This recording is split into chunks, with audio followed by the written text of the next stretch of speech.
Pria ini bernama Ray Kroc. Dia merupakan seorang salesman mesin pembuat milkshake, yang dimana hari itu tengah berusaha menjual mesin milkshake-nya di berbagai restoran. Namun, tak ada satupun yang mau membeli mesin tersebut. Padahal dengan mesin tersebut, mereka bisa menyajikan milkshake dengan cepat. Terkadang ia juga memesan makanan dari restoran-restoran yang ia kunjungi. Namun, dari semua restoran itu memiliki pelayanan yang sangat buruk. Dari mulai penyajiannya cukup lama, hingga pesanan yang tak sesuai dengan apa yang ia pesan. Hingga suatu hari, saat Ray mendengar kabar bahwa ada salah satu restoran yang memesan mesin milkshake-nya sebanyak 6 unit, ia nggak percaya. Karena untuk satu mesin saja, ia sangat kesulitan untuk menjualnya. Untuk memastikan, akhirnya ia mencoba menelpon restoran tersebut. Dan ternyata, setelah menelpon langsung, Ray semakin dibuat bingung saat pemilik restoran yang bernama Dick menaikkan jumlah pesanan menjadi 8 unit. Karena penasaran, ia pun memutuskan untuk mengunjungi restoran yang ternyata letaknya cukup jauh itu, yaitu di San Bernardino, California.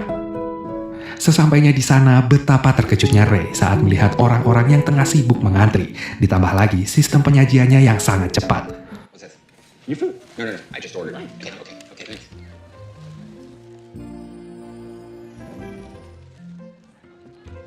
Saat menikmati makanannya, tiba-tiba tukang sapu yang ternyata adik dari Dick sekaligus pemilik restoran mendatanginya. Di sana, Ray memperkenalkan diri sekaligus mengkonfirmasi jumlah pesanan mesinnya. Untuk menjawab rasa penasaran Ray, akhirnya Mike mengizinkan dia untuk melihat-lihat isi dapurnya. Speed, that's the name of the game. Now where'd you get those? We made them. Made them. Yeah, custom built. Full kitchen is. Voila, a fresh, delicious burger from grill to counter in 30 seconds. Ray yang semakin penasaran akhirnya mengajak dua pemilik restoran yaitu Dick dan Mike untuk makan malam sekaligus menceritakan awal mula McDonald berdiri. Dulu, setelah bisnis bioskop mereka bangkrut, mereka memutuskan untuk berkecimpung di bisnis makanan.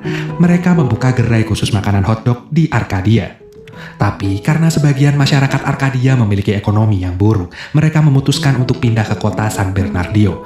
Dan karena tidak punya uang untuk menyewa gedung, akhirnya mereka memindahkan bangunannya dan memberi nama McDonald. Awalnya mereka mempunyai 27 menu, namun karena terjadi banyak kesalahan seperti waktu penyajian yang lama, bahkan salah orderan, membuat McDonald merubahnya menjadi 3 menu saja, burger, french fries, dan juga milkshake. Tapi lagi-lagi Dick mendapatkan masalah, di mana waktu penyajian yang masih belum efisien. Jadi mereka memutuskan menutup restorannya untuk Bagging and hood. Steve, anticipate that. You gotta keep the tray level. Everybody stop! Garnish 1. Garnish 2.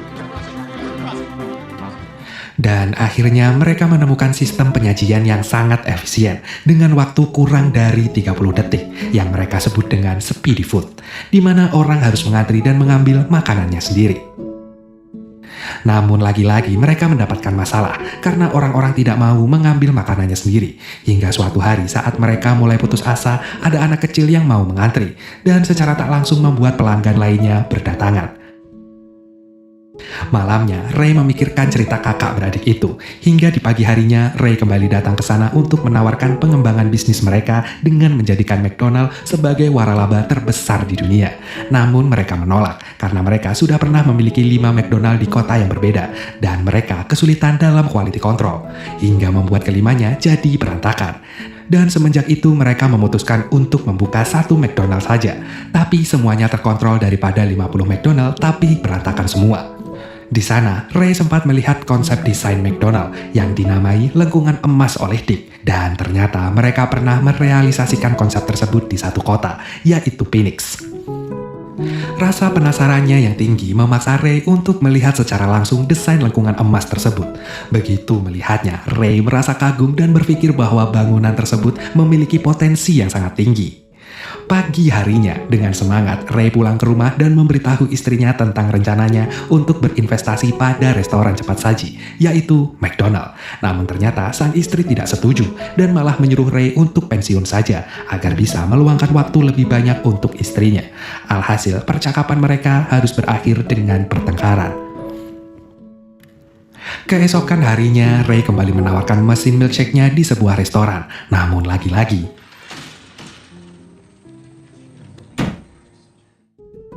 Saat perjalanan pulang, ia berkali-kali melihat bangunan gereja dan juga pengadilan yang masing-masing memiliki ciri khas tersendiri, yaitu salib dan bendera, yang membuat Ray menemukan sebuah ide untuk memaknai lengkungan emas itu sebagai Beautiful building flanked by those arches. They signify family. It signifies community. It's a place where Americans come together to break bread. Ray berpikir bahwa McDonald bisa menjadi sebuah gereja yang bisa memberikan santapan rohani dan jasmani bagi masyarakat Amerika. Setelah kakak beradik itu berunding, akhirnya mereka menerima tawaran Ray dengan sistem kontrak dan syarat-syarat yang sudah mereka tentukan. Dan kemudian, di hari-hari berikutnya, Ray mulai mendemonstrasikan konsep McDonald ke beberapa pengusaha, namun tak ada satupun dari mereka yang tertarik. Hingga suatu hari, ia memutuskan untuk membangun restorannya sendiri dengan meminjam dana dari bank, menggunakan sertifikat rumahnya tanpa sepengetahuan sang istri. Setelah itu, ia mulai membangun McDonald pertamanya di daerah Illinois, yang diawasi langsung olehnya. Selama proses pembangunan, sekretarisnya memberitahu bahwa pihak Mac dan Dick tak menyetujui adanya kerjasama dengan Coca-Cola. Ray mencoba meyakinkan mereka berdua bahwa hal itu bisa menguntungkan bagi usahanya. Namun dengan pemikiran yang sempit, kakak beradik ini menolak kerjasama tersebut. Singkat cerita, akhirnya McDonald pertamanya telah berdiri dan langsung diawasi oleh Ray. Di hari itu, ia juga mendapat koki terbaik pertamanya yang bernama Fred Turner, yang kemudian menjadi asisten pribadinya.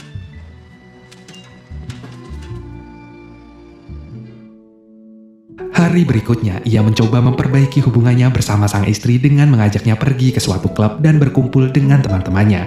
Awalnya mereka terus mengejek bisnis yang dijalankan Ray, namun sang istri mendukung Ray untuk menceritakan lebih detail bisnis waralabanya, yang membuat teman-teman konglomeratnya tertarik untuk join dengan bisnis McDonald. Easiest spot. Got her? Congratulations. Dalam 1 bulan, ia berhasil mendirikan 3 cabang sekaligus, yang membuat 2 bersaudara ini menjadi khawatir. Dan benar saja, saat Ray melakukan pengecekan mendadak, ia mendapati bahwa ketiga restorannya tersebut tidak memiliki quality control yang bagus. Mulai dari menambahkan menu di papan nama, sampah di mana-mana, hingga penyajian burger yang tidak sesuai standar. Tentu saja hal ini membuat ia marah dan langsung memutuskan kontrak kerjasamanya bersama rekan-rekan konglomeratnya. Tak hanya itu saja, ia juga melarang sang istri untuk berteman dengan rekan konglomeratnya yang pemalas itu. Saat ia terus memikirkan cara bagaimana mereka bisa mengelola McDonald seperti yang ia harapkan, ia tak sengaja bertemu dengan seorang Yahudi bernama Leonard yang sedang menawarkan kitab pada Jane, yaitu sekretarisnya. What's a Jew doing selling Catholic Bibles? Making a living. Sejak saat itu, ia mulai menawarkan bisnis waralabanya ke orang menengah ke bawah. Ia berpikir bahwa mereka bisa lebih gigih dan bertanggung jawab atas bisnisnya.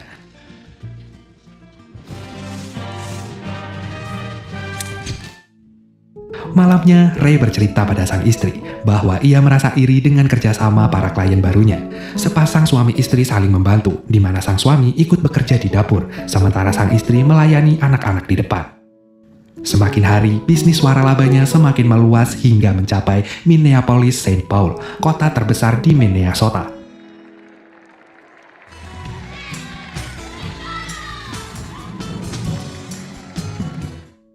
Di kota tersebut, ia bertemu dengan seorang pengusaha restoran yang bernama Rollie Smith, yang juga tertarik untuk join ke bisnis waralaba McDonald's milik Ray. Dan di sanalah untuk pertama kalinya ia merasakan cinta pada pandangan pertama dengan seorang perempuan bernama Joan, yang ternyata ia merupakan istri dari Rollie. Namun lagi-lagi kejayaan Ray harus kembali tenggelam karena secara tiba-tiba mereka telah kehabisan uang modal karena biaya pemasukan dan pengeluaran yang tidak sinkron.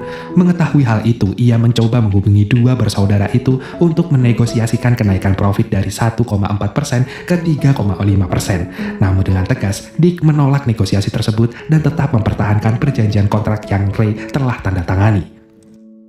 Sementara di kantor, asisten pribadinya memberitahu bahwa mesin pendinginlah yang menjadi momok bagi perusahaan karena biayanya yang terlalu tinggi. Ray yang sedang pusing dengan masalah kantornya, begitu sampai rumah, sang istri langsung mempertanyakan perihal sertifikat rumahnya. Ternyata pihak bank sengaja memberitahu istrinya karena Ray sudah menunggak selama 3 bulan. Karena penat dengan pekerjaan kantor dan masalah rumah tangga yang bertubi-tubi, akhirnya ia memutuskan untuk menemui Joan. Di sana, Joan dan Rolly mencoba mencari jalan keluar agar semua waralaba McDonald bisa menghemat biaya listrik dengan menggunakan susu kocok instan yang rasanya tak jauh beda dengan susu kocok murni. Setelah mencobanya, ia pun tertarik dengan ide tersebut. Namun lagi-lagi, dua bersaudara ini menolak usulan Ray dan tetap mempertahankan kualitas susu kocok murni untuk semua gerai McDonald. Tentu saja hal itu membuat Ray semakin geram. Belum lagi masalah surat peringatan terakhir yang ia terima dari pihak bank. Dan keesokan harinya, saat ia mencoba meminta perpanjangan waktu pada pihak bank, seorang konsultan keuangan yang bernama Harry Sonneborn tak sengaja mendengar pembicaraan mereka. Harry yang ternyata penggemar McDonald menawarkan diri untuk menemukan masalah dari bisnis waralabanya. If you're not making money hand over fist, something's terribly wrong.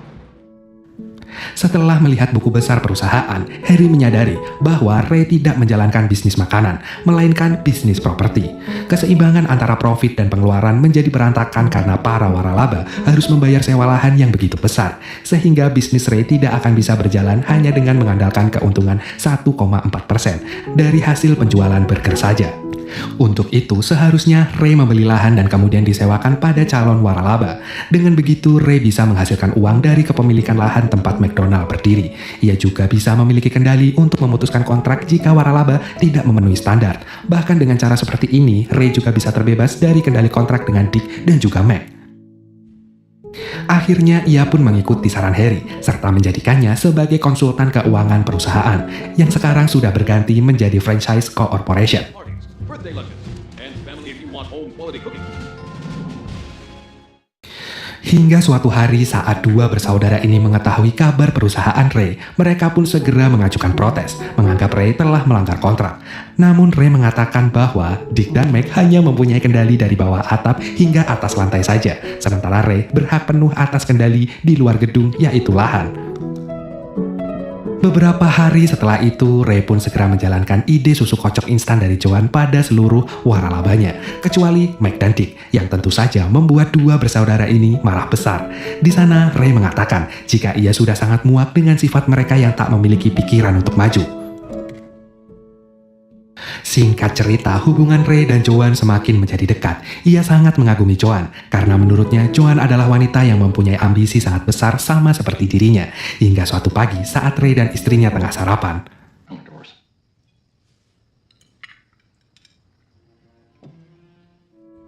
dalam perceraiannya, Ray menyerahkan seluruh hartanya pada sang istri kecuali saham McDonald. Ia berkata bahwa ia lebih baik mati daripada kehilangan saham McDonald.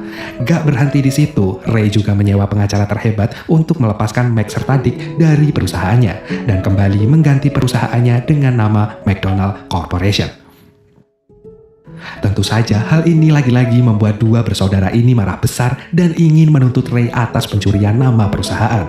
Namun Ray menjelaskan bahwa mereka tidak bisa menang karena Ray sendiri sudah memiliki banyak gerai di 17 negara yang berbeda, sementara mereka hanya memiliki satu gerai di sebuah desa. Business is war. It's dog eat dog, rat eat rat. If my competitor were drowning, I won't.